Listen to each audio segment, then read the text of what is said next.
দর্শক, এ পর্যায়ে জানিয়ে দিচ্ছে আজকের সংবাদপত্রের গুরুত্বপূর্ণ শিরোনামগুলো।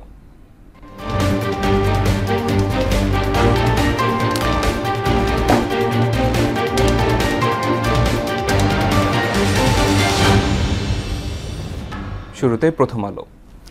ক্ষুদ্র ঋণদাতা এনজিওতে বসবে স্বতন্ত্র পরিচালক। জুলাই সনদ আজ দলগুলোকে দেবে ঐকমত্য কমিশন। সেনানিবাসের একটি ভবনকে সাময়িক কারাগার ঘোষণা। যুদ্ধবিরতি নথিতে সই ট্রাম্পের। হামাস ও ইসরায়েলের বন্দি বিনিময়। ট্রাম্পের ভাষণের সময় হট্টগোল। দৈনিক ইত্তেফাক, ঢাকা সেনানিবাসের একটি ভবন সাময়িকভাবে কারাগার ঘোষণা।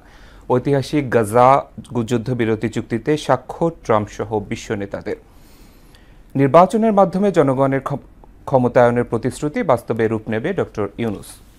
সমকাল, সেনানিবাসের একটি ভবনকে অস্থায়ী কারাগার ঘোষণা। জুলাই সনদ সইয়ের পর বাস্তবায়ন পদ্ধতি ঠিক করবে কমিশন। ট্রাম্পের ভাষণের সময় হট্টগোল, ফিলিস্তিনের স্বীকৃতির দাবি। বাংলাদেশ প্রতিদিন, কিছুই থাকে না বিএনপির। ঢাকা সেনানিবাসের ভবনকে সাময়িক কারাগার ঘোষণা। আরেক দফা পরিবর্তন আসছে অঙ্গীকারনামায়। যুগান্তর, মিশরের শান্তি সম্মেলন, গাজা ইসরায়েল যুদ্ধবিরতি চুক্তিতে ট্রাম্পের সই।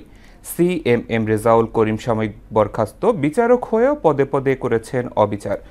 হেফাজতে 15 সেনা কর্মকর্তা, সেনানিবাসে কারাগার ঘোষণা। সবশেষে the daily star, Gaza war is over, Trump 50% women don't know where to report abuse. July Charter signing first implementation decision later, final version to be sent to political parties today.